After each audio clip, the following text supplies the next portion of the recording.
아버지, 저는 왕비가 되고 싶지 않습니다. 아버지의 욕심에 제가 가는 겁니다. 세 딸이 줄줄이 간택에서 떨어진 날 밤, 막내딸 은서가 아버지 앞에 무릎을 꿇고 이 말을 내뱉었습니다. 비수 같은 말이었지만 아버지는 반박 한마디 못하고 고개만 돌렸고 은서의 손에는 어머니가 남긴 낡은 금방 놀이개가 꼭 쥐어져 있었지요. 그런데 이 막내딸에게는 언니들도 아버지도 전혀 몰랐던 무언가가 있었습니다. 구독과 좋아요로 응원해주시고 지금 듣고 계신 곳 댓글에 남겨주시면 행복 가득 담아 보내드리겠습니다. 자, 그럼 시작합니다. 옛날 옛적 어느 고을에 최참봉이라 불리는 양반이 살고 있었습니다. 그다지 크지도 그렇다고 허름하지도 않은 기와집 한 채의 딸 넷을 거느리고 사는 처지였지요. 마을 사람들은 최참봉 댁을 두고 이렇게 수군거리곤 했습니다. 딸 부자는 맞는데 저러다 혼삿길에 거덜나는 거 아니요? 하고 말입니다. 최참봉 본인도 그것을 모르지는 않았습니다. 다만 입 밖에 낼 수가 없었을 뿐이지요. 최참봉은 한때 고을에서 알아주는 선비였습니다. 과거 시험을 3번 도전했으나 번번이 고배를 마셨고 결국 참봉이라는 작은 벼슬 하나를 얻어 그것으로 평생을 버텨왔지요. 그에게 남은 자존심이란 딱 2가지였습니다.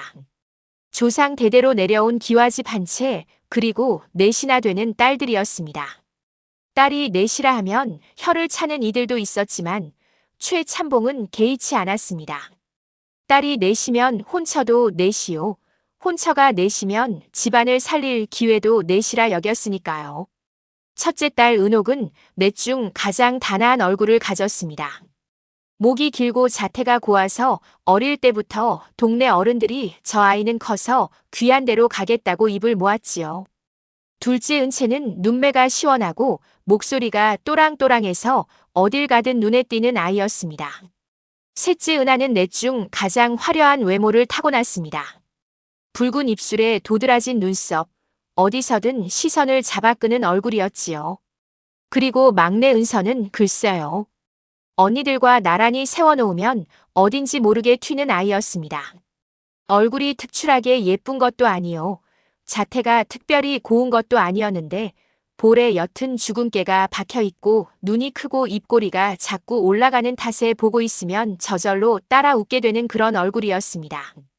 네 자매의 어머니는 은서가 12살 되던 해 세상을 떠났습니다. 긴 병 끝에 눈을 감으면서 어머니는 병상 옆에 앉아있던 은서의 손을 꼭 잡았지요. 그리고 품속에서 무언가를 꺼내 은서의 손바닥에 올려놓았습니다. 금박으로 매화를 수놓은 작은 놀이개였습니다. 색이 바래고 끈이 달아있었지만 금박만은 여전히 반짝였지요. 넌 언니들과 달리 내 모습 그대로여도 된다. 이것이 늘 너를 기억할 것이야. 어머니는 그 말을 마지막으로 눈을 감으셨습니다. 은서는 그날 이후로 그 놀이개를 단 하루도 몸에서 떼어낸 적이 없었지요.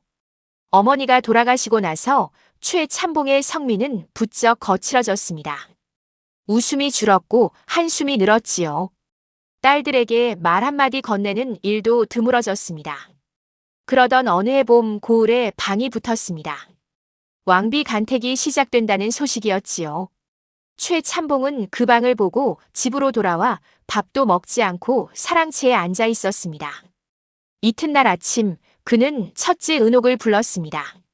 그리고 아무 설명도 없이 이렇게 말했지요. 간택에 나가거라. 은옥은 말없이 고개를 숙였습니다. 싫다는 말을 할 수 없었지요.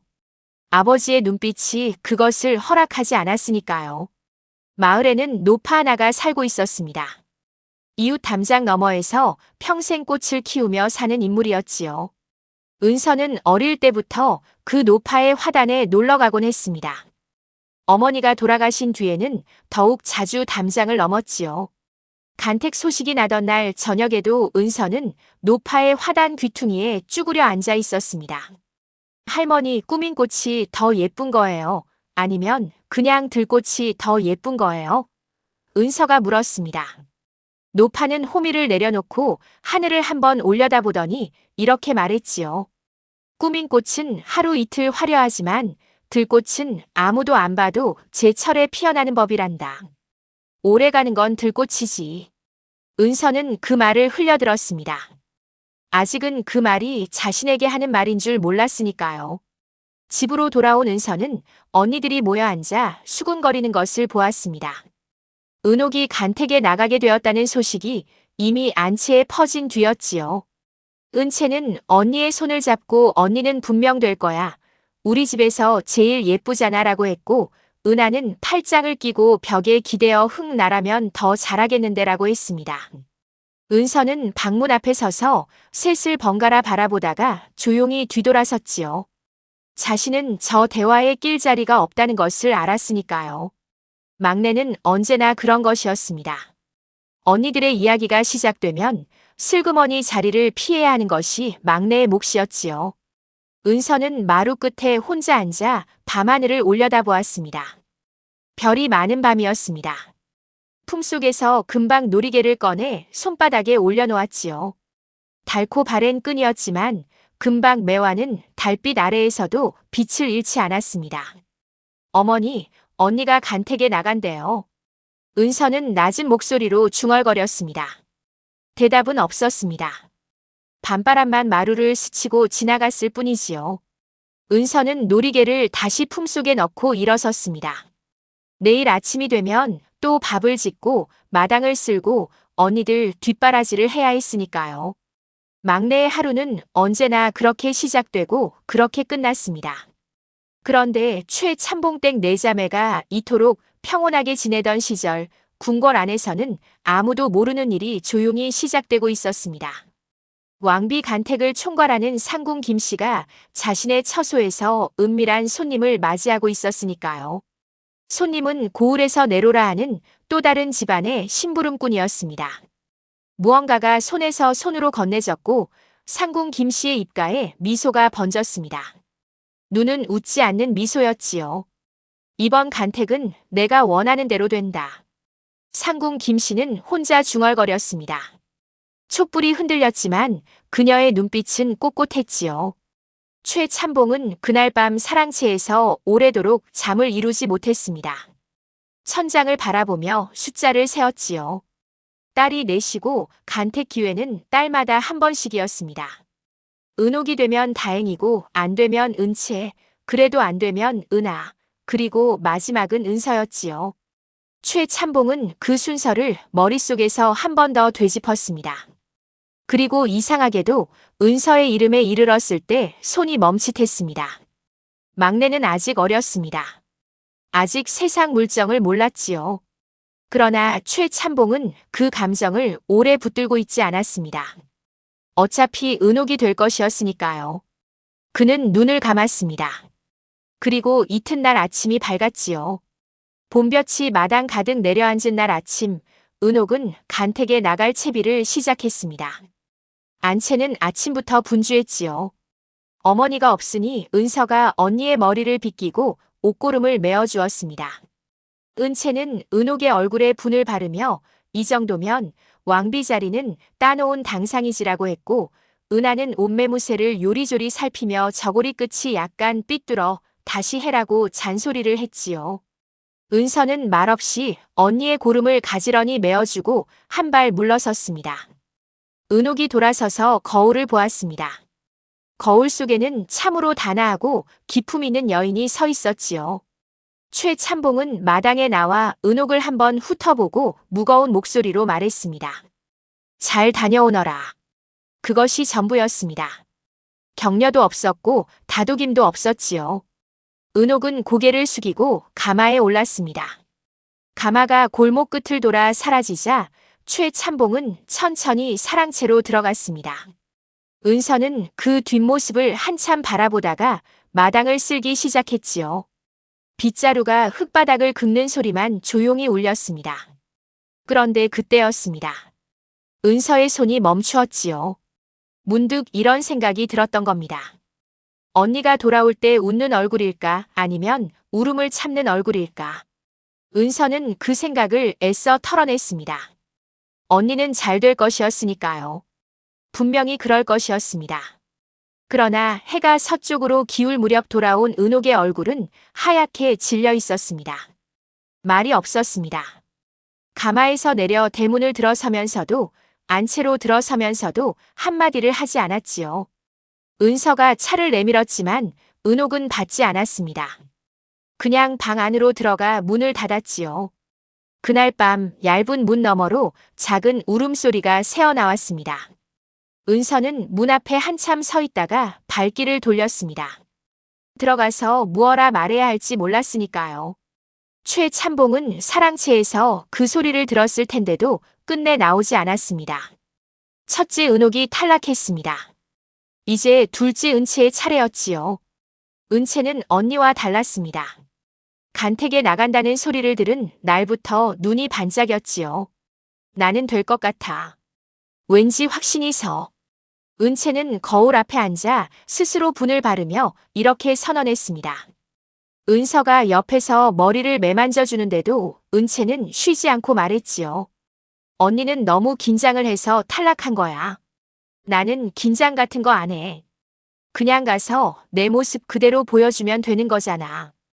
은서는 그래, 언니라고 짧게 대답하며 비녀를 꽂아주었습니다. 속으로는 조금 걱정이 되었지요. 말이 많은 사람이 긴장하면 어떻게 되는지 은서는 알고 있었으니까요. 간택 당일 은채는 하늘색 저고리에 남색 치마를 차려입고 당당하게 가마에 올랐습니다. 뒤돌아보며 다들 기대하시오. 하고 외치기까지 했지요. 최참봉은 그 모습을 보며 처음으로 한쪽 입꼬리가 올라갔습니다. 저것이 자신감인지 허세인지는 모르겠으나 저 배짱 하나는 마음에 들었거든요. 그런데 간택 현장에서 은채에게 벌어진 일은 이랬습니다. 넓은 마당에 처자들이 줄지어 앉아 있었고 왕은 멀찍이 발 뒤에 앉아 심사를 했지요. 은채는 처음에는 무릎을 가지런히 모으고 앉아 있었습니다. 그런데 침묵이 길어지자 두 볼이 달아오르기 시작했지요. 가슴이 두근거렸습니다. 은채는 그것을 들키지 않으려고 입을 열었습니다. 옆에 앉은 처자에게 낮은 목소리로 말을 걸었지요. 오늘 날이 참 좋지요. 처자가 당황하여 눈을 내리깔자 은채는 더 말이 많아졌습니다. 저는 이번이 처음인데 생각보다 분위기가 딱딱하지 않네요. 전하께서 어떤 분이신지 궁금하기도 하고요. 이런 자리가 긴장되기는 하지만 저는 원래 낯을 안 가려서 그때였습니다. 심사를 맡은 관리가 낮고 단호한 목소리로 조용히 하시오라고 했지요. 은채는 그대로 굳어버렸습니다. 얼굴이 새빨개졌지요. 그 순간 어딘가에서 귓속말이 시작되었습니다. 상궁 김씨의 귀에 들어간 것은 은채가 간택 자리에서 쉬지 않고 떠들었다는 내용만이 아니었습니다. 은채가 왕의 사생활에 대해 수군거렸다는 말이 덧붙여져 있었지요. 사실이 아니었습니다. 그러나 상궁 김씨는 그 말을 한층 더 부풀려 심사 책임자에게 전달했습니다. 해가 지기 전에 결과는 났습니다. 은채 역시 탈락이었지요. 은채는 집으로 돌아와 방에 들어가기 전에 마당 한가운데 우뚝 섰습니다. 그리고 아주 크게 아이 억울해 하고 외쳤지요. 그것이 전부였습니다. 방으로 들어가 문을 닫더니 그날 저녁밥도 먹지 않았습니다. 은서는 쟁반에 죽 한 그릇을 담아 방 앞에 두었습니다. 아침에 보니 그릇이 비어 있었지요. 이제 셋째 은하의 차례였습니다. 은하는 두 언니의 탈락 소식을 듣고도 표정 하나 흔들리지 않았습니다. 오히려 눈빛이 더 단단해졌지요. 언니들이 못한 것을 내가 한다. 은하는 이를 악물고 간택 준비를 시작했습니다. 걸음걸이를 다듬었고 눈을 내리까는 연습을 했으며 목소리를 낮추는 훈련을 했지요. 은서는 그 모습을 옆에서 조용히 지켜보았습니다. 언니가 이렇게까지 하는 것을 보니 가슴이 뭉클했지요. 그러나 한편으로는 이상한 불안이 올라왔습니다. 저렇게 꾹꾹 눌러 담으면 언젠가 터지는 법인데 하고 말이지요. 간택 당일 은하는 자주색 저고리에 검붉은 치마를 입겠다고 고집했습니다. 최참봉이 좀 더 단아한 색으로 입어라고 했지만 은하는 듣지 않았지요. 제 눈엔 이게 제일 잘 어울려요. 최참봉은 더 말하지 않았습니다.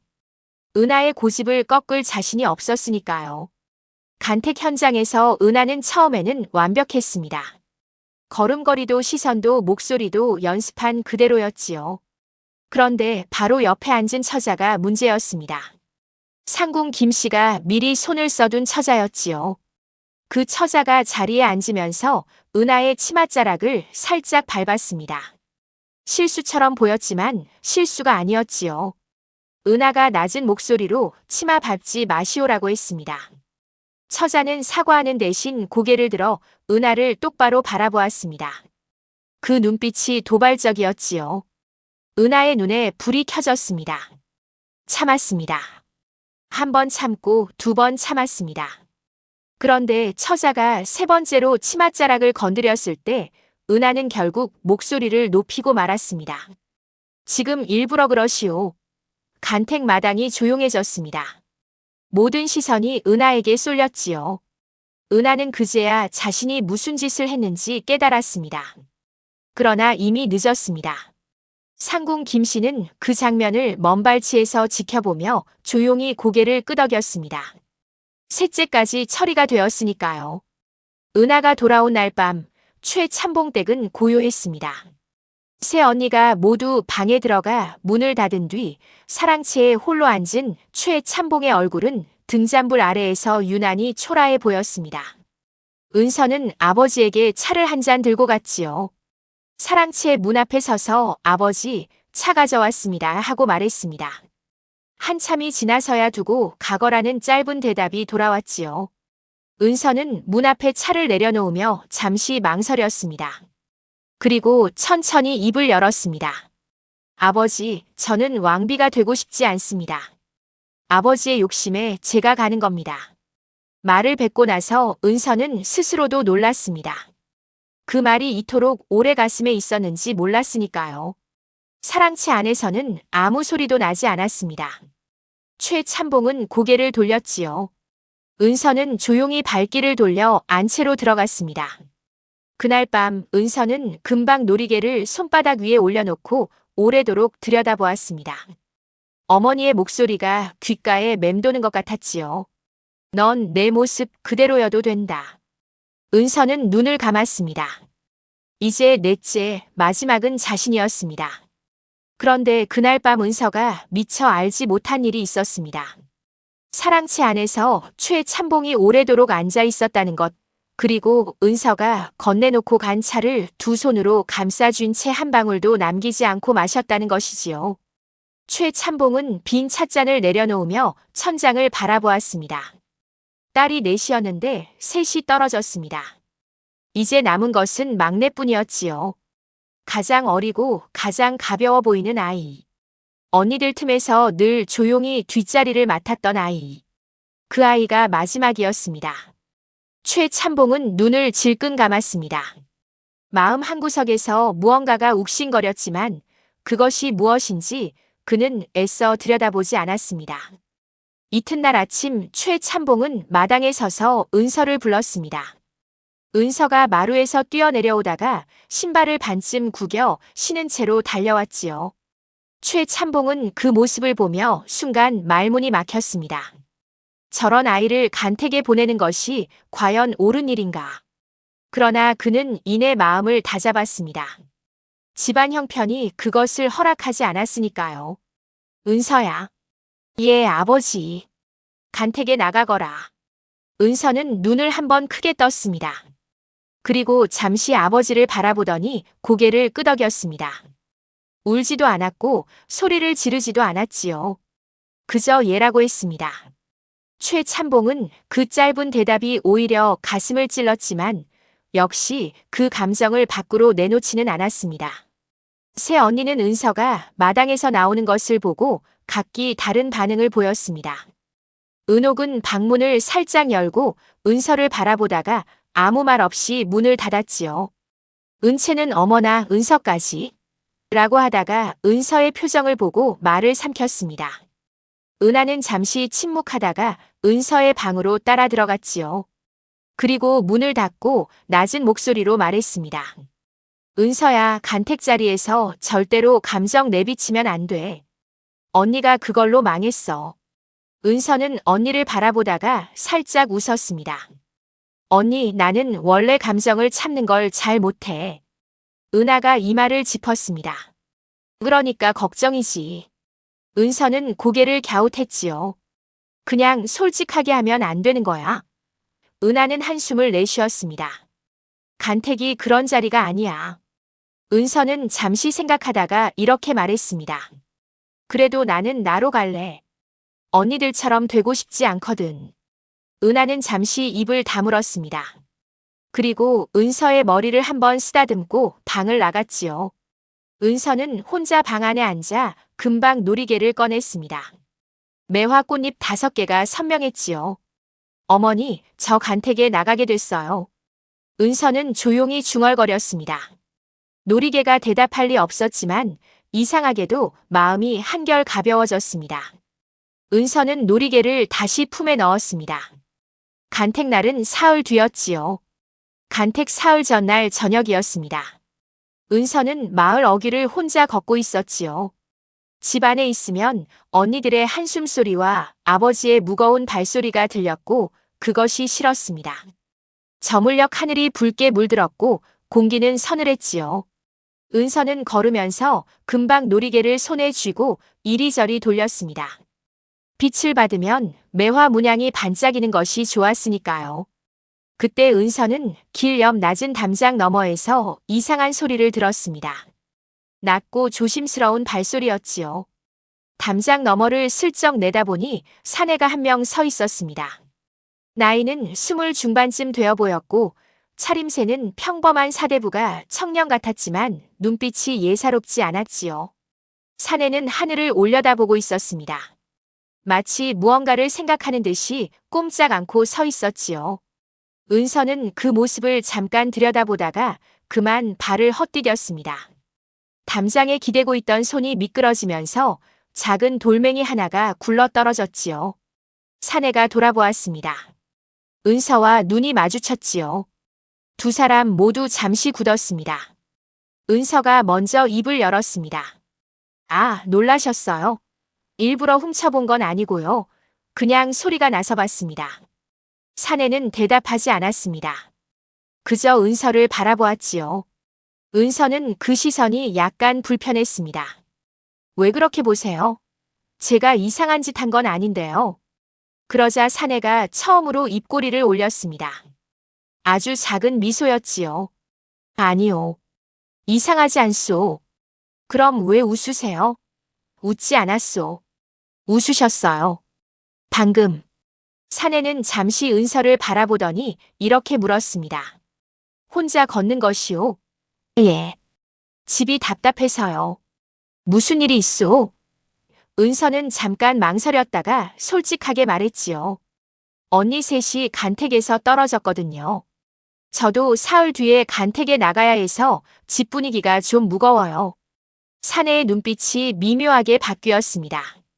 그러나 은서는 그것을 알아채지 못했지요. 간택이 두렵지 않소? 두렵지는 않아요. 그냥 귀찮다는 생각이 드는데. 은서는 손에 쥔 놀이개를 한번 들어올려 보였습니다. 이게 어머니가 남기신 건데요. 어머니가 저는 있는 그대로여도 된다고 하셨거든요. 그러니까 간택 자리에서도 그냥 있는 그대로 하려고요. 언니들은 그게 안 된다고 하더라만. 사내는 그 놀이개를 잠시 바라보다가 말했습니다. 그 말이 옳은 것 같소. 그쵸? 은서가 눈을 빛냈지요. 그렇게 생각하는 사람이 있을 줄 몰랐어요. 사내는 다시 작은 미소를 지었습니다. 있어. 은서는 그 말이 좋았습니다. 기분이 조금 가벼워졌지요. 해가 완전히 지기 전에 은서는 자리를 털고 일어났습니다. 저 이제 집에 가봐야겠어요. 말동무 해주셔서 감사해요. 사내는 고개를 끄덕였습니다. 은서가 몇 걸음 걷다가 돌아보았지요. 성함이 어떻게 되세요? 사내는 잠깐 말이 없었습니다. 그냥 지나가는 사람이요. 은서는 에이, 그게 뭐예요? 라고 했지만 더 묻지는 않았습니다. 발걸음을 돌려 집으로 향했지요. 담장 너머에서 사내는 은서가 멀어지는 것을 오래도록 바라보았습니다. 그 눈빛 안에 무언가가 조용히 자리를 잡았지요. 그 사내가 누구였는지 은서는 사흘 뒤에야 알게 됩니다. 간택 전날 밤, 최 참봉댁은 아무도 일찍 잠을 이루지 못했습니다. 새 언니가 차례로 은서의 방을 찾아왔지요. 은옥은 아무 말 없이 은서의 손을 한번 꼭 잡고 돌아갔습니다. 은채는 야, 은서야, 절대로 말 많이 하면 안 되라고 신신당부했지요. 은하는 문 앞에 서서 치마 단단히 여며라. 다른 처자가 일부러 밟을 수도 있어라고 했습니다. 은서는 언니들의 말을 듣다가 피식 웃었지요. 언니들 말을 다 들으면 나는 아무것도 못하겠네. 새 언니가 동시에 한숨을 내쉬었습니다. 이튿날 새벽 은서는 일찍 일어나 세수를 했습니다. 거울 앞에 앉아 스스로 머리를 매만졌지요. 언니들이 와서 도와주겠다고 했지만 은서는 손사래를 쳤습니다. 내가 할게. 언니들이 입혀주려던 화려한 저고리도 사양했지요. 대신 은서가 꺼낸 것은 연두 저고리와 옥색 치마였습니다. 세탁이 잘 된 단정한 옷이었지만 언니들 것과 비교하면 소박했습니다. 은하가 그걸 입고 가려고 라고 했지만 은서는 이미 고름을 묶고 있었지요. 품속에 금방 놀이개를 넣는 것도 잊지 않았습니다. 최 참봉이 마당에 나왔습니다. 은서가 마루에서 내려서며 아버지 앞에 섰지요. 두 사람은 잠시 서로를 바라보았습니다. 최 참봉은 무언가를 말하려다 입을 다물었습니다. 은서는 먼저 고개를 숙였지요. 다녀오겠습니다, 아버지. 최 참봉이 천천히 고개를 끄덕였습니다. 그래, 다녀오너라. 그것뿐이었습니다. 은서는 가마에 올랐지요. 가마 안에 앉아 눈을 감으며 품속 놀이개를 한번 쥐었습니다. 마음이 두근거렸습니다. 두려움이 아니었지요. 이상하게도 설레는 감각이었습니다. 가마가 궁궐 쪽으로 움직이기 시작했습니다. 은서의 마지막 간택이 시작된 것이었지요. 궁궐 문 앞에 다다랐을 때 은서는 가마에서 내리며 처음으로 그 높고 두터운 담장을 올려다보았습니다. 참으로 높고 무거운 곳이었지요. 다른 처자들도 속속 도착하고 있었습니다. 은서는 주변을 둘러보았지요. 처자들은 하나같이 아름다운 옷을 차려입었고 머리에는 화려한 장식을 달았으며 얼굴에는 정성 들여 분을 발랐습니다. 은서는 자신의 연두 저고리를 내려다보았습니다. 주위와 비교하니 소박하다 못해 수수해 보였지요. 그래도 은서는 고쳐 입을 생각이 없었습니다. 이미 마음을 정했으니까요. 간택자리로 안내받는 동안 은서는 이리저리 눈을 굴렸습니다. 궁궐 안이 이렇게 생겼구나. 저 처마가 참 멀리까지 뻗었네 하고 속으로 중얼거리며 걸었지요. 옆에 처자가 눈을 내리깔고 조용히 걷는 것과는 사뭇 다른 모습이었습니다. 상궁 하나가 지나가다가 은서를 힐끗 보았지요. 상궁 김씨였습니다. 김씨의 눈이 은서의 위아래를 훑고 지나갔습니다. 소박한 차림새, 두리번거리는 눈동자. 김씨의 입꼬리가 아주 살짝 올라갔지요. 저 아이라면 굳이 손을 쓸 필요도 없겠구나 하고 생각한 것이었습니다. 처자들이 넓은 마당에 줄을 맞추어 앉았습니다. 은서도 지정된 자리에 앉았지요. 주변은 조용했습니다.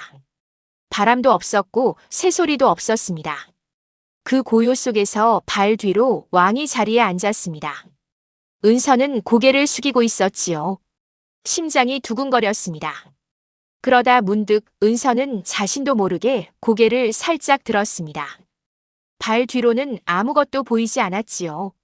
그런데 발 옆에 서 있는 신하들 사이 어딘가 익숙한 눈빛과 마주쳤습니다. 은서는 눈을 크게 떴습니다. 그리고 그 자리에서 눈을 동그랗게 뜬 채로 굳어버렸지요.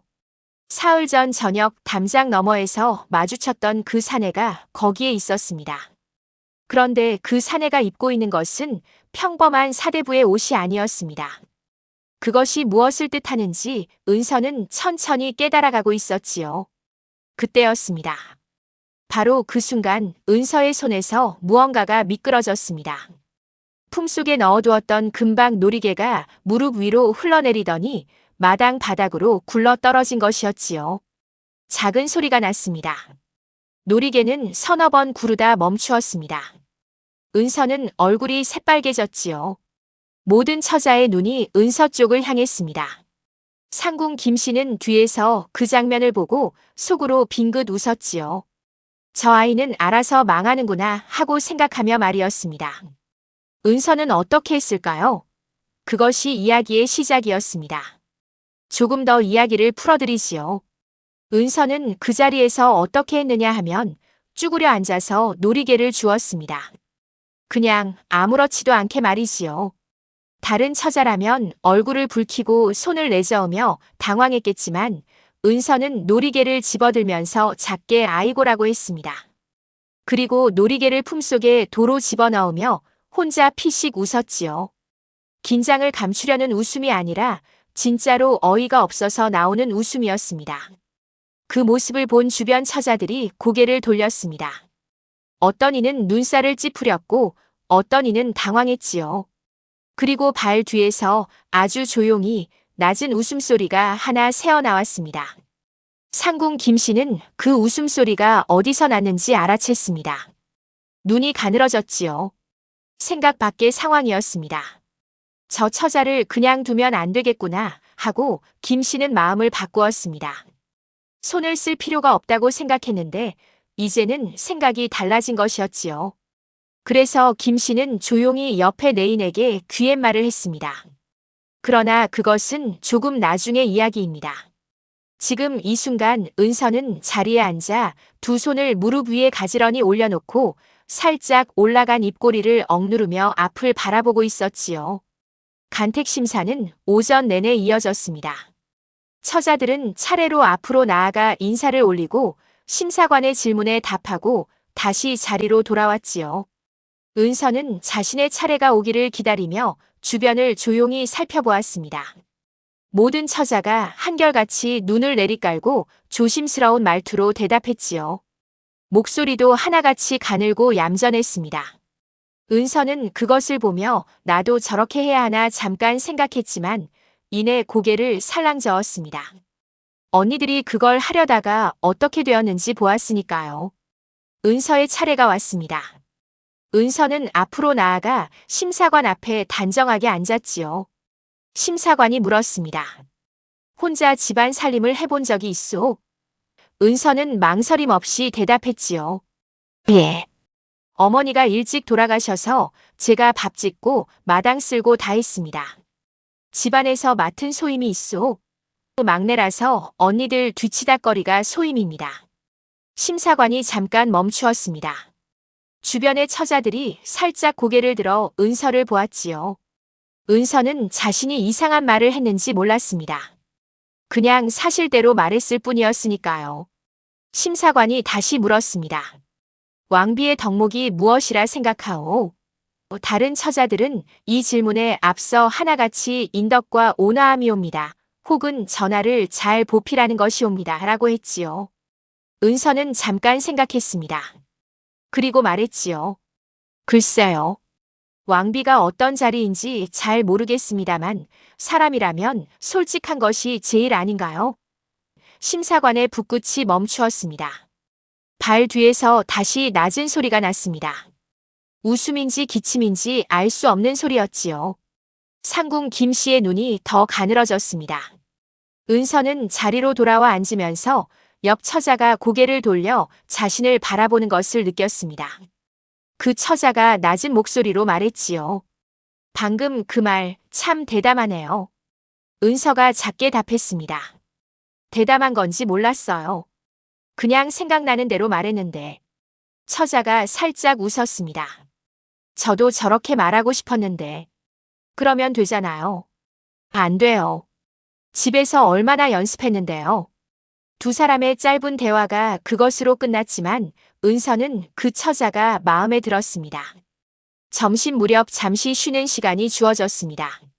처자들에게 음식이 나왔지요. 은서는 조심스럽게 상을 받아들었습니다. 처자들 대부분이 조금씩 격식을 갖추어 먹는 사이 은서는 한 가지 문제에 봉착했습니다. 젓가락으로 집으려던 전 하나가 미끄러지면서 치마 위에 떨어진 것이었지요. 은서는 순간 굳었다가 어쩔 수 없다는 듯 소매로 닦았습니다. 그리고 조용히 내인을 불렀지요. 저 물 좀 갖다 주실 수 있어요? 치마에 기름이 좀 묻어서요. 내인이 눈을 동그랗게 뜨고 다가왔고 주변 처자들이 또 슬쩍 시선을 보냈습니다. 은서는 개의치 않았습니다. 기름 얼룩은 빨리 닦아야 지워지는 법을 알고 있었으니까요. 바로 그 순간 상궁 김씨가 은밀하게 손을 썼습니다. 내인 하나를 불러 귓속말을 했지요. 쉬는 시간이 끝나고 처자들이 다시 자리를 잡는 사이 은서의 자리 옆에 새로운 처자 하나가 앉게 되었습니다. 상궁 김씨가 배치한 처자였지요. 그 처자는 자리에 앉자마자 은서에게 조용히 말을 걸었습니다. 아까 심사 때 솔직하다고 하셨는데 진짜 솔직한 분이시네요. 은서가 고개를 돌렸습니다. 그러게요. 저도 좀 튀었나 싶어요. 아니에요. 오히려 인상적이었어요. 그런데 처자가 목소리를 살짝 낮추었지요. 솔직하신 분이니까 여쭤볼게요. 전하께서 보시기에 저와 아가씨 중 누가 더 나아 보일 것 같아요? 은서는 그 질문에 잠깐 멈추었습니다. 그리고 처자를 똑바로 바라보았지요. 그런 비교는 안 하는 게 좋을 것 같아요. 저도 모르고 당신도 모르는 일이니까요. 처자의 표정이 약간 굳었습니다. 은서를 흔들어 실언을 유도하려 했는데 뜻대로 되지 않은 것이었지요. 상궁 김씨는 그 광경을 보며 눈썹을 살짝 올렸습니다. 보기보다 만만치 않은 아이였지요. 김씨는 다른 방법을 생각하기 시작했습니다. 오후 심사가 시작되었습니다. 이번에는 처자들이 차례로 일어나 걸음걸이를 보이는 순서였지요. 처자들이 하나씩 마당 가운데를 걸었습니다. 은서의 차례가 되었습니다. 은서는 자리에서 일어났지요. 그런데 일어나다가 치마 자락을 밟았습니다. 휘청했지만 쓰러지지는 않았지요. 은서는 치마를 한번 걷어 올려 확인하고 다시 제대로 발을 디뎌 걷기 시작했습니다. 걸음걸이는 빠르지도 느리지도 않았습니다. 특별히 우아하지도 않았지만 거짓이 없었지요. 자신의 걸음 그대로였습니다. 마당 끝에 이르러 돌아서는데 은서는 발 방향으로 시선이 잠깐 머물렀다는 것을 느꼈습니다. 느낌이었지요. 그러나 그 느낌이 틀리지 않았습니다. 발 뒤에서 왕은 처자들을 하나하나 보고 있었습니다. 어제 저물녘 담장 너머에서 만났던 그 아이가 저 자리에 있었지요. 언니 셋이 간택에서 떨어졌다고 했고 어머니의 놀이개를 품에 지니고 다닌다고 했으며 있는 그대로 하겠다고 했습니다.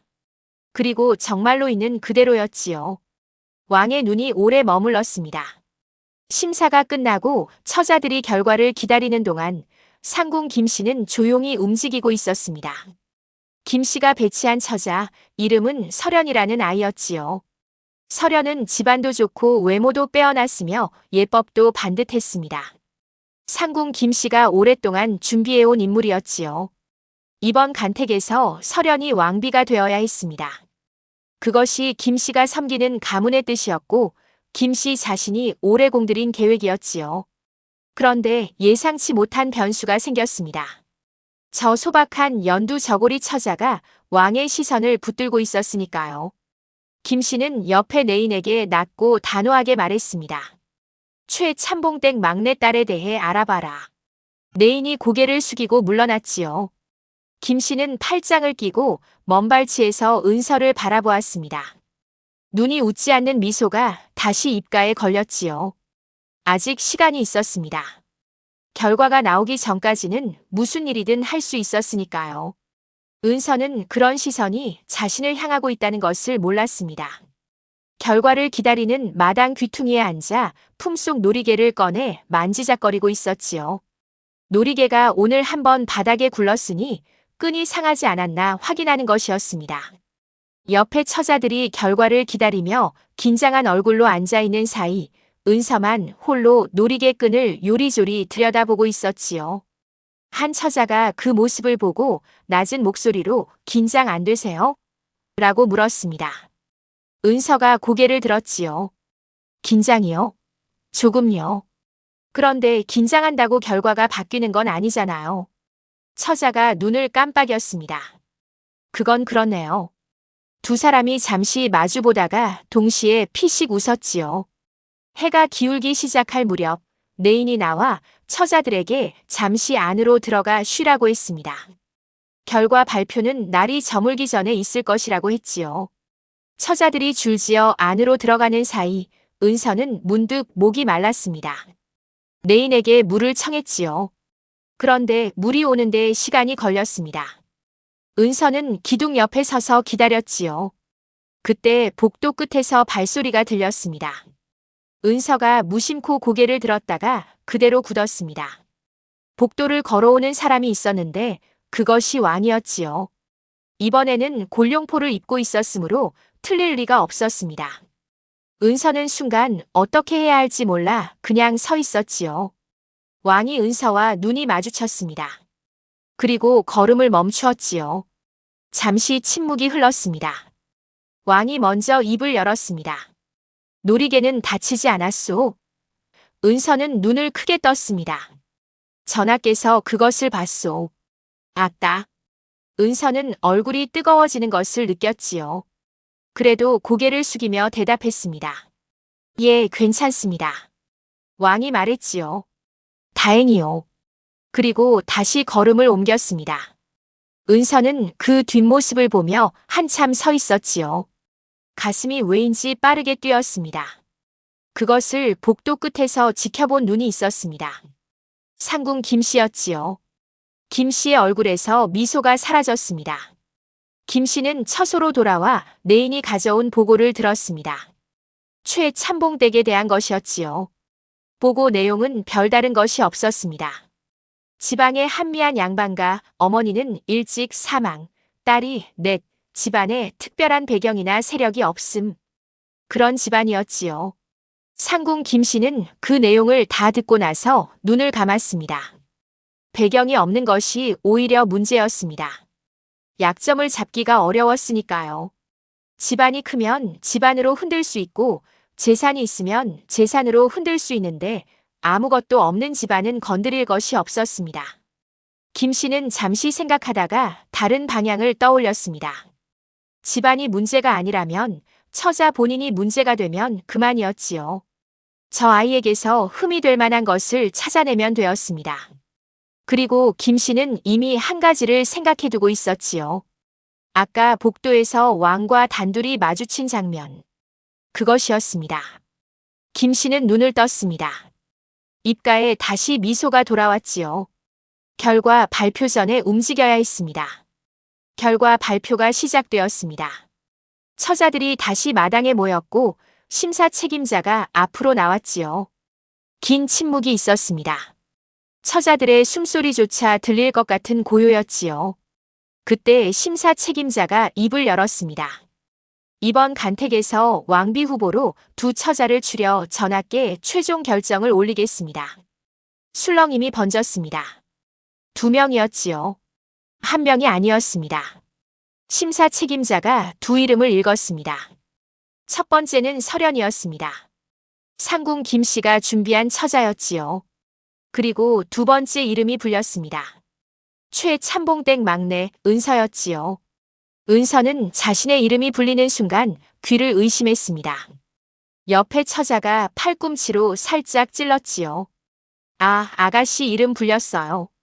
은서는 그제야 예라고 짧게 대답하며 고개를 숙였습니다. 심장이 빠르게 뛰었지요. 언니 셋이 모두 떨어진 간택에서 막내인 자신이 최종 후보에 올랐습니다. 기쁨인지 당혹감인지 알 수 없는 감정이 한꺼번에 밀려왔지요. 마당이 웅성거렸습니다.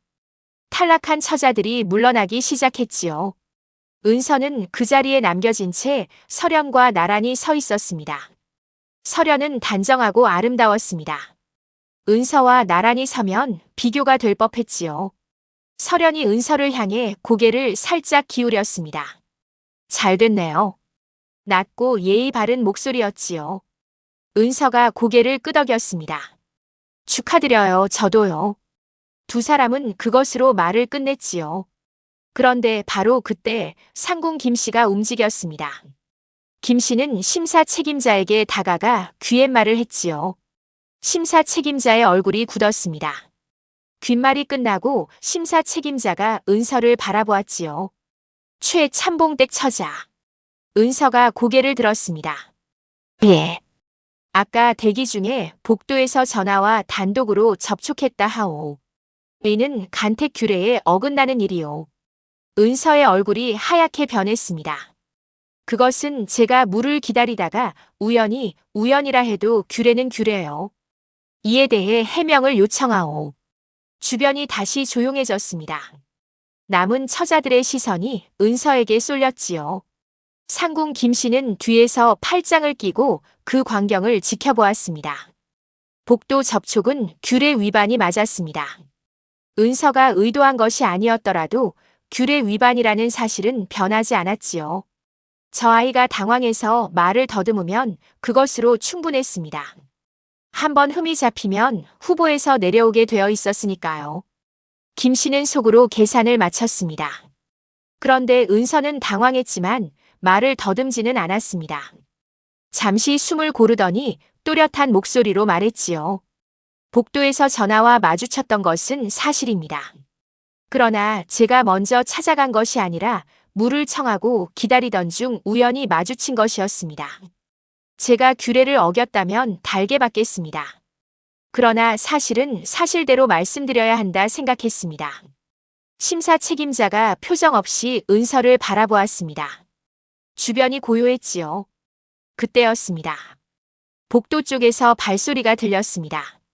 내인 하나가 종종 걸음으로 달려와 심사 책임자에게 뭔가를 전했지요. 심사 책임자의 눈빛이 바뀌었습니다. 그는 잠시 침묵하다가 말했습니다. 잠시 자리를 비우겠소. 모두가 어리둥절한 채로 서 있었지요. 복도로 나간 심사 책임자가 돌아온 것은 한참 후였습니다. 그의 표정은 아까보다 훨씬 무거웠지요. 그는 상궁 김씨를 바라보았습니다. 상궁 김씨, 잠시 따로 이야기가 필요하오. 김씨의 눈빛이 처음으로 흔들렸지요. 은서는 그 광경을 멀찍이서 지켜보았습니다.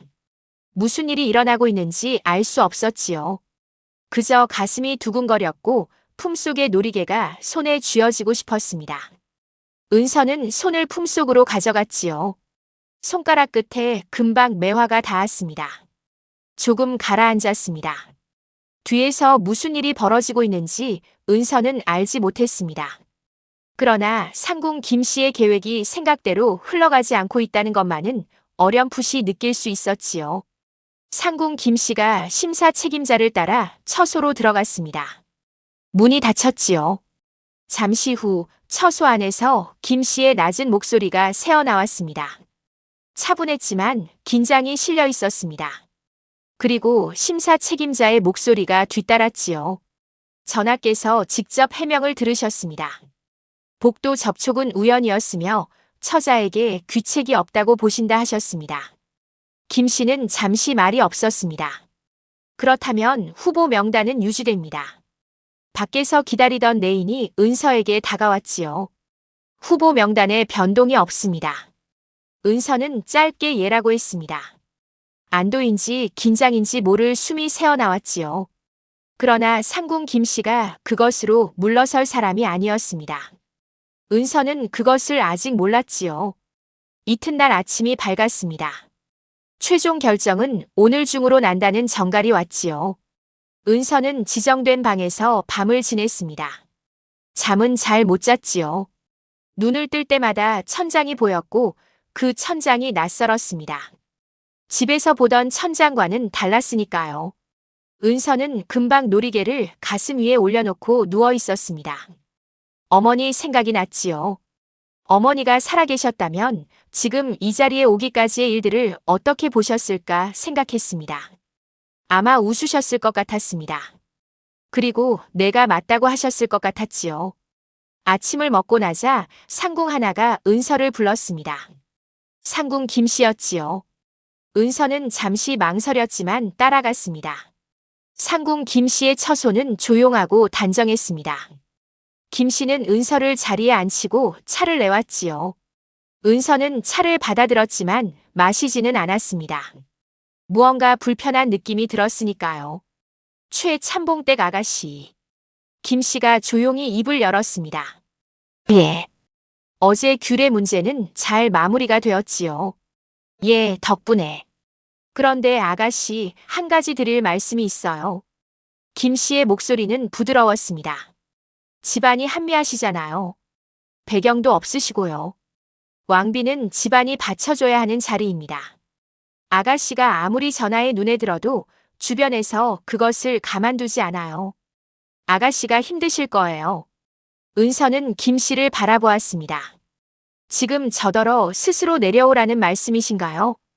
김씨의 눈이 잠깐 흔들렸지요. 직접적인 말을 예상하지 못한 듯 했습니다. 그게 아니라 아니면 저를 겁주시는 건가요? 은서는 차를 내려놓았습니다. 상궁마마, 솔직하게 말씀드릴게요. 저는 처음부터 왕비가 되고 싶지 않았어요. 아버지가 원해서 온 거예요. 그러니까 제가 겁낼 것은 없습니다. 김씨가 잠시 은서를 바라보았습니다. 그 말은 간택을 포기하겠다는 것이오? 은서는 대답하지 않았습니다. 그 대신 자리에서 일어섰지요. 말씀은 잘 들었습니다. 차는 제 것이 아닌 것 같아서 안 마셨습니다. 그리고 방을 나왔습니다. 복도로 나온 은서는 한참 걸었습니다. 가슴이 두근거렸지요. 무서웠습니다. 솔직히 말하면 아까 방 안에서 다리가 약간 떨렸습니다. 그러나 물러서고 싶지는 않았지요. 왜인지 모르겠지만 물러서면 안 된다는 생각이 들었습니다. 어머니 생각 때문인지 아니면 사흘 전 저녁 담장 너머 그 사내의 눈빛 때문인지는 알 수 없었지요. 은서는 걸으면서 품속 놀이개를 꼭 쥐었습니다. 괜찮다고 생각했습니다. 어떻게 되든 솔직하게 있었으면 그것으로 충분하다고 생각했지요. 그런데 상궁 김씨는 그것으로 끝낼 생각이 없었습니다. 처소로 돌아온 김씨는 잠시 눈을 감고 앉았지요. 그리고 눈을 뜨며 내인을 불렀습니다. 최참봉댁 아가씨가 방금 들고 있던 놀이개, 그것을 가져오너라. 내인이 고개를 숙였습니다. 어떻게 가져옵니까? 김씨의 입술이 얇게 열렸습니다. 방법을 찾아라. 그것이 다였습니다. 이제 어머니의 놀이개가 위험해졌습니다. 그 무렵 최참봉은 집에서 초조하게 기다리고 있었습니다. 새언니도 마찬가지였지요. 은옥은 안채를 왔다 갔다 했고 은채는 마루에 앉아 손가락을 꼽았으며 은하는 마당에 서서 하늘만 올려다보았습니다. 최참봉은 사랑채에 앉아 붓을 들었다가 내려놓기를 반복했지요. 무언가를 쓰려고 했지만 글자가 나오지 않았습니다. 은서가 없는 집이 이렇게 조용한 줄 몰랐습니다. 최참봉은 그것을 느끼며 잠시 눈을 내리감았지요. 은서는 항상 마당 어딘가에 있었습니다. 마루 끝에도 있었고 부엌에도 있었고 담장 옆에도 있었지요. 무언가를 중얼거리거나 놀이개를 만지작거리거나 혼자 피식 웃거나 했습니다. 그것이 시끄러운 것은 아니었지요. 그런데 없으니 집이 비어 보였습니다.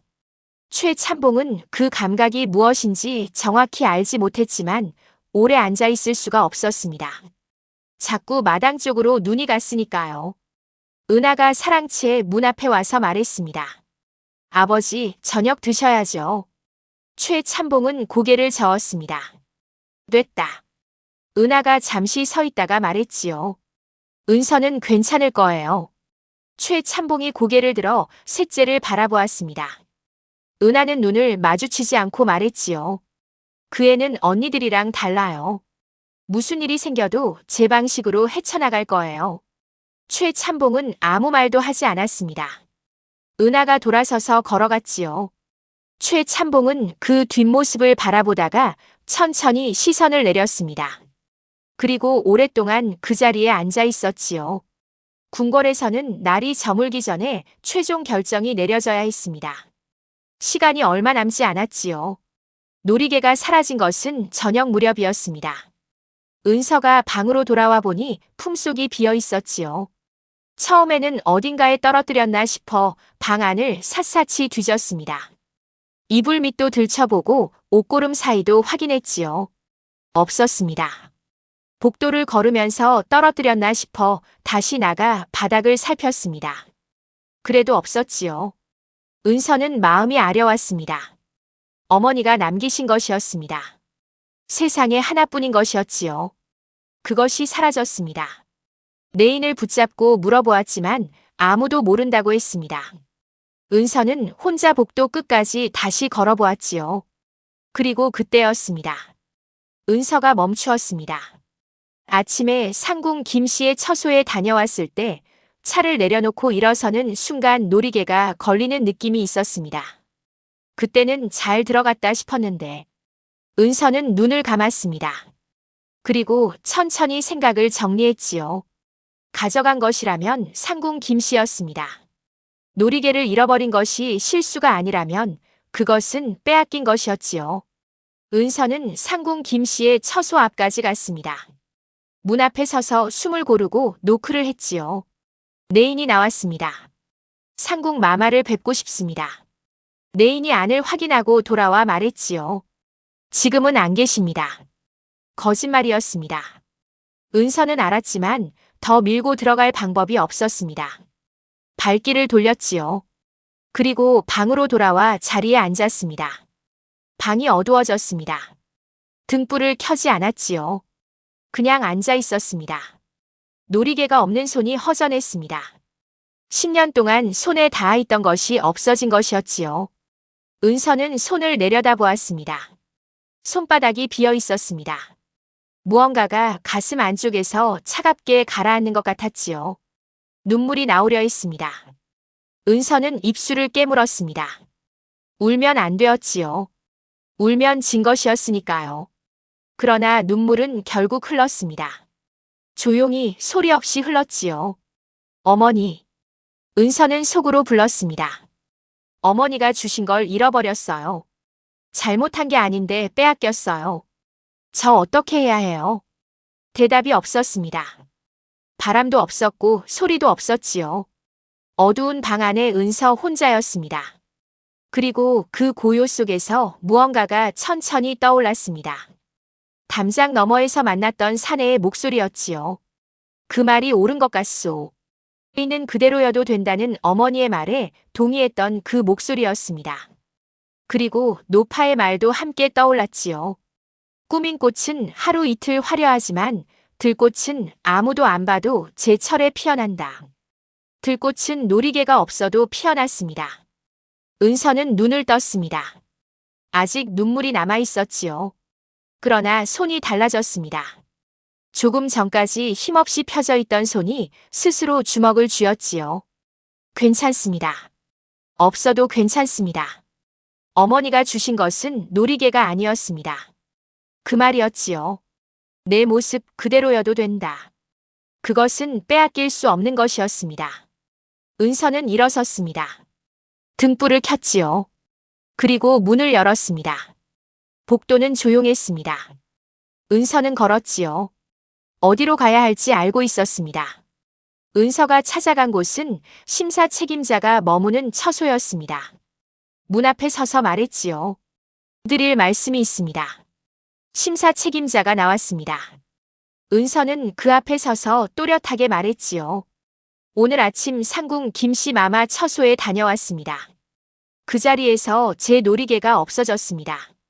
놀이개는 돌아가신 어머니가 남긴 것으로 간택 자리에서도 품에 지녔던 것입니다. 빼앗긴 것이라면 돌려받고 싶습니다. 그러나 그것보다 먼저 저는 이 자리에서 솔직하게 말씀드리고 싶었습니다. 저를 내보내려는 시도가 있었다는 것을요.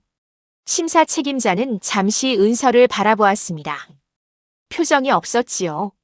그러나 눈빛 안에 무언가가 움직였습니다. 알겠소. 확인해 보겠소. 그것뿐이었습니다. 은서는 다시 방으로 돌아왔습니다. 결과는 모르겠지만 할 수 있는 것은 다 했습니다. 그것으로 충분하다고 생각했지요. 그런데 이 일이 전혀 예상치 못한 방향으로 흘러가기 시작했습니다.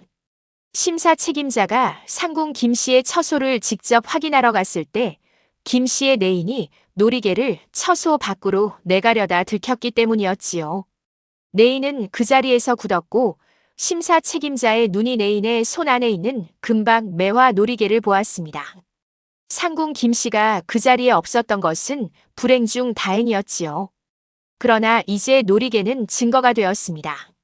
상궁 김 씨가 간택 과정에 불법으로 개입했다는 증거 말이지요. 궁궐안이 조용히 술렁이기 시작했습니다. 상궁 김 씨는 처소로 불려왔습니다.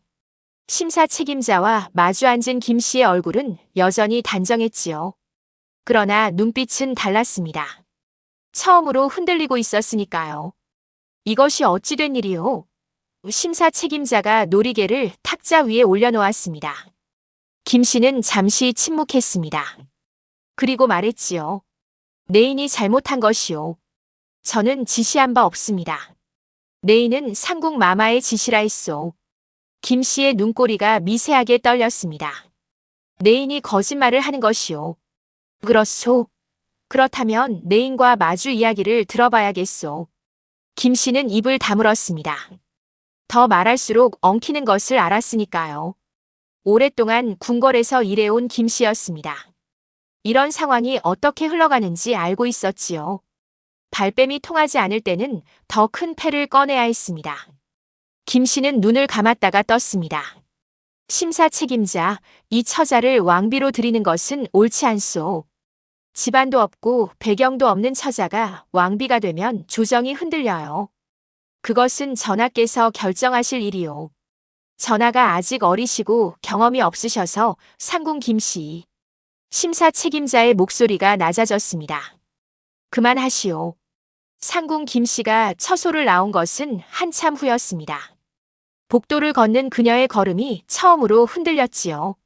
수십 년 동안 이 궁궐에서 쌓아온 것들이 한꺼번에 무너지는 소리가 들리는 것 같았습니다. 오래 공들인 계획이었습니다. 그러나 예상치 못한 곳에서 어긋나기 시작했지요. 처자 하나가 당황하지 않았기 때문이었습니다. 겁을 먹지 않았기 때문이었지요. 솔직하게 말했기 때문이었습니다. 상궁 김 씨는 그것이 이렇게 큰 변수가 될 줄 몰랐습니다. 한편 은서의 방으로 내인이 왔습니다. 놀이개를 돌려드립니다. 내인이 금방 매화 놀이개를 내밀었지요. 은서는 두 손으로 받았습니다. 놀이개를 손바닥 위에 올려놓고 들여다보았지요. 작은 흠집 하나 없었습니다. 금방 매화가 여전히 반짝였지요. 은서는 눈물이 날 것 같았지만 참았습니다. 그리고 놀이개를 품속 깊이 넣었지요. 감사합니다. 내인이 고개를 숙이고 물러났습니다. 은서는 방 안에 혼자 앉아 한참을 가만히 있었습니다. 놀이개가 돌아왔습니다. 어머니가 돌아온 것 같은 기분이었지요. 이상하게도 지금 이 순간 아버지 생각이 났습니다. 아버지가 집에서 기다리고 계실 것이었지요. 새 언니도 기다리고 있을 것이었습니다. 결과가 어떻게 나오든 집에 돌아가면 아버지께 드릴 말이 있었습니다. 더 이상 아버지의 욕심에 제가 가는 겁니다라는 말을 품에 두고 싶지 않았습니다. 그 말을 꺼내놓고 제대로 이야기를 해야 했지요. 그런데 결과가 어떻게 나오려고 하는지 은서는 아직 몰랐습니다. 날이 저물어가고 있었습니다. 궁궐 안에 등불이 하나둘 켜졌지요. 은서는 방 안에서 그 빛을 보았습니다. 창문 너머로 붉은 노을이 마지막 빛을 흘리고 있었지요. 은서는 창가에 앉았습니다. 노을이 지고 있었습니다. 내일이면 집으로 돌아가게 될 것이었지요. 왕비가 되든 안 되든 이 궁궐에서 보내는 밤은 마지막이었습니다. 은서는 노을을 보며 이런 생각을 했습니다. 언니들은 준비를 많이 했는데 떨어졌고 자신은 아무것도 준비하지 않았는데 여기까지 왔습니다. 그것이 무엇을 뜻하는지는 몰랐지요. 다만 한 가지는 알았습니다. 준비한 것보다 본래 가진 것이 더 오래 간다는 것이었지요. 들꽃처럼. 밖에서 발소리가 들렸습니다. 내인이 문 앞에 와서 말했지요. 전하께서 두 후보를 직접 만나보시겠다 하십니다. 은서는 자리에서 일어섰습니다. 놀이개를 한 번 더 확인하고 고름을 매만졌지요. 거울을 보았습니다. 연두 저고리가 조금 구겨져 있었습니다. 은서는 손으로 한번 펴보려 했지만 잘 펴지지 않았지요. 그냥 두었습니다. 이것이 은서였으니까요. 문을 열고 나갔습니다. 밖에서 기다리는 시간은 길었습니다. 그러나 은서는 조급하지 않았습니다. 이미 할 수 있는 것은 다 했으니까요. 놀이개도 돌아왔고 할 말도 했습니다. 결과가 어떻게 나오든 후회는 없을 것이었지요. 그것만으로도 충분하다고 생각했습니다. 창문 너머로 노을이 지고 있었습니다. 은서는 그 빛을 바라보며 조용히 앉아 있었지요. 노을이 다 지면 별이 뜰 것이었습니다. 그리고 별이 지면 아침이 올 것이었지요. 무슨 일이 있어도 아침은 왔습니다. 은서는 그것을 알았지요. 왕이 두 후보를 직접 만나는 자리는 편전의 작은 부속 방이었습니다. 먼저 설현이 들어갔지요. 은서는 복도에서 기다렸습니다. 시간이 얼마나 흘렀는지 몰랐지요. 복도의 등불이 조용히 타고 있었습니다. 은서는 기둥에 등을 기대고 서서 천장을 올려다보았지요. 참 높은 곳이었습니다. 저 천장 위에 무엇이 있을지 궁금했습니다. 은서는 엉뚱한 생각을 하면서 기다렸지요. 문이 열렸습니다. 설현이 나왔습니다. 표정이 차분했지요. 은서와 눈이 마주쳤습니다. 설현이 살짝 고개를 끄덕였고 은서도 고개를 끄덕였습니다. 내인이 은서를 불렀지요. 들어가시지요. 방 안은 조용했습니다. 등불이 2개 켜져 있었지요. 왕이 앉아 있었습니다. 은서는 들어가 자리에 앉았습니다. 고개를 숙이고 인사를 올렸지요. 전하, 문안드립니다. 잠시 침묵이 흘렀습니다. 그리고 왕이 말했지요. 고개를 드시오. 은서가 고개를 들었습니다. 왕과 눈이 마주쳤지요. 그 눈빛은 사흘 전 담장 너머에서 보았던 것과 같았습니다. 따뜻하지는 않았지만 진지했지요. 왕이 물었습니다. 사흘 전 담장 너머에서 한 말 기억하오? 은서는 잠깐 생각했습니다. 여러 말을 했었지요. 어떤 말씀이신가요? 간택에 귀찮다고 했소. 은서의 얼굴이 달아올랐습니다. 그것을 기억하고 계셨군요. 기억하오. 그 말이 인상에 남았소. 죄송합니다, 전하. 사과할 것 없소. 솔직했으니까. 은서는 입술을 가볍게 깨물었습니다. 왕이 다시 말했지요. 지금도 같은 생각이요. 은서는 잠시 망설였습니다. 그리고 솔직하게 말했지요. 어젯밤까지는 그랬습니다. 그런데 오늘 놀이개를 잃었다가 돌려받으면서 생각이 조금 달라졌습니다. 어떻게 달라졌소? 은서는 손을 품속으로 가져갔습니다. 놀이개가 손에 닿았지요. 어머니가 놀이개를 주시면서 말씀하셨어요. 내 모습 그대로여도 된다고요. 저는 그 말을 믿고 여기까지 왔습니다. 이 자리가 저에게 맞는 자리인지는 모르겠습니다. 그러나 있는 그대로 왔으니 있는 그대로 말씀드리는 것이 옳다고 생각했습니다. 왕은 한참 은서를 바라보았습니다. 말이 없었지요. 그러다가 처음으로 제대로 웃었습니다. 사흘 전 담장 너머에서 보았던 그 작은 미소가 아니라 진짜 웃음이었습니다. 그 말이 옳소. 은서는 그 웃음을 보고 가슴 어딘가가 뭉클해졌지요. 왕이 말했습니다. 오늘 상궁 김씨의 일은 들었소. 용케 버텼소. 은서가 고개를 저었습니다. 용케 버틴 게 아니라 그냥 솔직하게 말했을 뿐입니다. 그게 더 어려운 일이요. 은서는 잠시 그 말을 들여다보았습니다. 그리고 고개를 끄덕였지요. 그렇군요. 자리가 끝날 때 왕이 한 가지를 더 물었습니다. 아버지와 사이가 어떻소? 은서는 눈을 내렸다가 들었습니다. 좋지 않습니다. 아직 못다 한 말이 있어서요. 그 말을 해야 하오. 예. 그리고 왕이 잠시 멈추었지요. 아버지가 틀리지만은 않았을 것이요. 딸이 귀했을 것이니까. 은서는 그 말에 잠시 멈추었습니다. 눈물이 날 것 같았지요. 참았습니다. 결과는 그날 저녁 발표되었습니다. 상궁 김 씨의 개입이 드러났고 간택 과정에서 불법 행위가 있었음이 확인되었지요. 상궁 김 씨는 직위를 박탈당하고 궁궐 밖으로 내쳐졌습니다. 오랫동안 쌓아온 자리가 하루아침에 무너진 것이었지요. 설현은 죄가 없었습니다. 가문이 김 씨와 연루된 것이 밝혀졌지만 설현 본인은 몰랐던 것이 확인되었지요. 설현은 고개를 숙이고 궁궐을 나갔습니다. 은서와 잠깐 눈이 마주쳤지요. 설현이 옅은 미소를 지었습니다. 은서도 고개를 숙였습니다. 그리고 최종 결과가 발표되었습니다.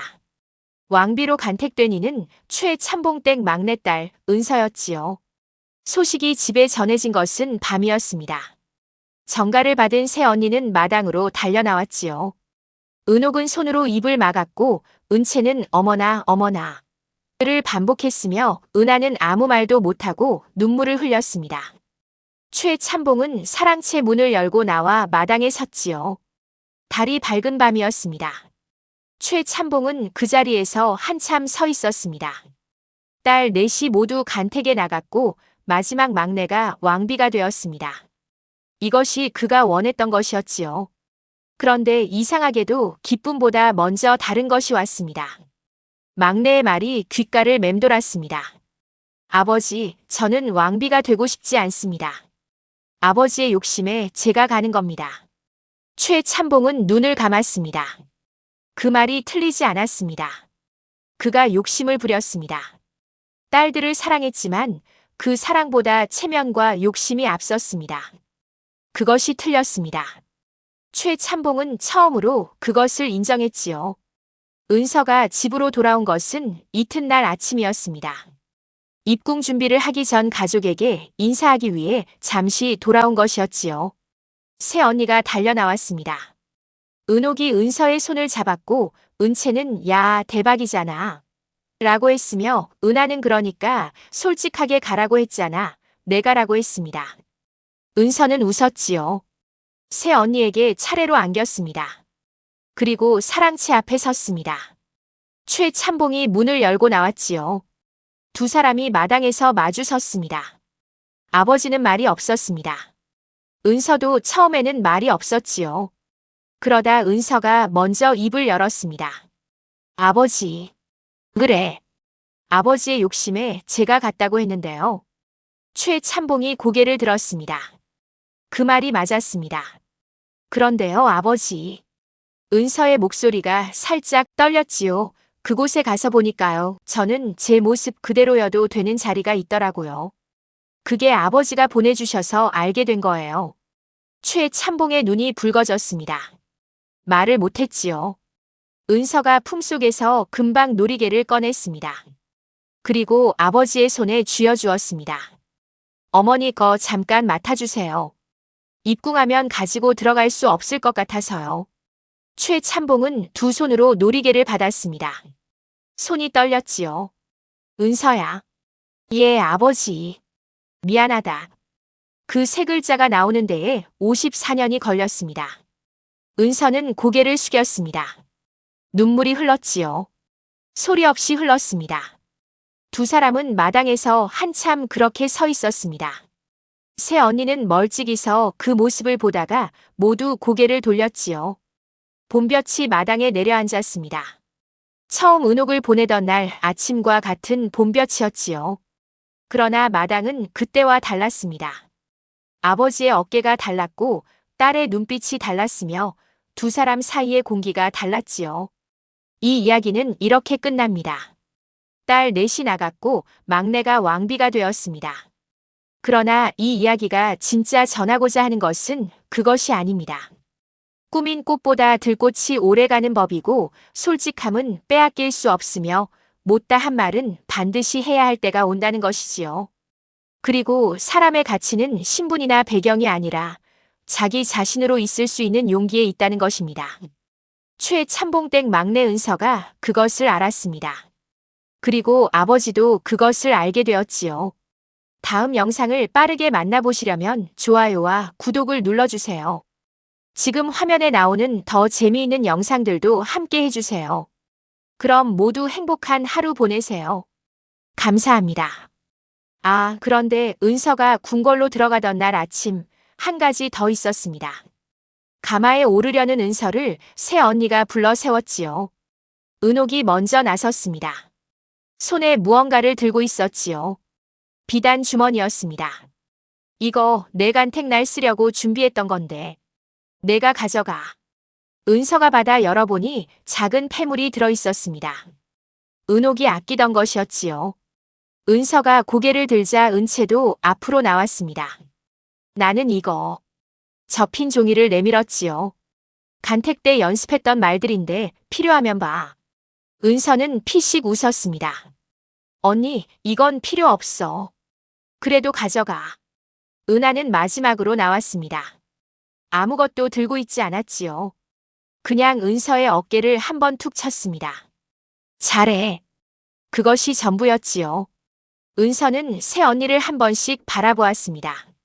그리고 고개를 숙였습니다. 언니들 덕분에 겁 안 냈어. 고마워. 세 사람이 동시에 고개를 돌렸습니다. 아무도 울고 싶지 않았으니까요. 그러나 셋 다 눈이 빨개졌지요.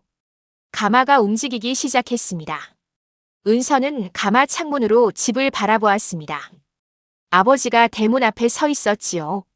한 손에 금방 놀이개를 쥔 채로 말이었습니다. 은서가 손을 흔들었습니다. 아버지는 손을 흔들지 않았지요. 그냥 서 있었습니다. 그러나 눈빛이 달랐습니다. 처음 은옥을 보낼 때의 눈빛과는 완전히 달랐지요. 그것이 무엇인지 은서는 알았습니다. 그것은 체면이 아니었습니다. 그것은 아버지의 마음이었지요. 뒤늦게, 서툴게, 그러나 분명히 건네진 마음이었습니다. 가마가 골목을 돌았습니다. 집이 시야에서 사라졌지요. 은서는 눈을 감았습니다. 손이 품속으로 갔지만 놀이개는 없었습니다. 아버지 손에 있었으니까요. 그래도 괜찮았습니다. 놀이개가 없어도 어머니의 말은 남아 있었으니까요. 넌 내 모습 그대로여도 된다. 은서는 그 말을 가슴에 넣고 눈을 떴습니다. 앞에 무엇이 기다리는지 몰랐지요. 두렵지 않은 것은 아니었습니다. 그러나 솔직하게 가면 될 것이었지요. 처음부터 그렇게 해왔으니까요. 봄바람이 가마 사이로 스며들었습니다. 서늘하고 맑은 바람이었지요. 은서의 입꼬리가 올라갔습니다. 또 그 버릇이 나왔습니다. 어쩔 수 없었지요. 이것이 은서였으니까요.